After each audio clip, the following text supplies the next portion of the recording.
Assalomu alaykum kichik do'stlar, yaxshimisizlar? Biz bugun qo'shiqimizni Yog'och ot bilan birlikda aytaylik.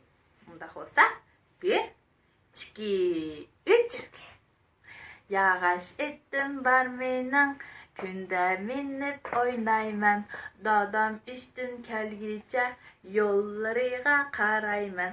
Dadam ishdan kelganda yugurib oldiga chiqayman. Bo'yonlarga esilib söyüp toymayman.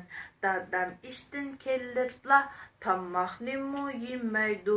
Telefon elib qo'liga qarab toymaydi. Dada desammu manga faqat bakmaydi. Anlamaydi quliqi, ko'rmaydi ham ko'zlari. İngekimni yürüdüm, xiyallarga şoğudum. Telefon şundaq muyummu, mən bir çatda qep qaldım. Yürüp bardım dadamga, oldurdum koçığıyda. Telefonu aldım mən, çörüvettim bir yanğa.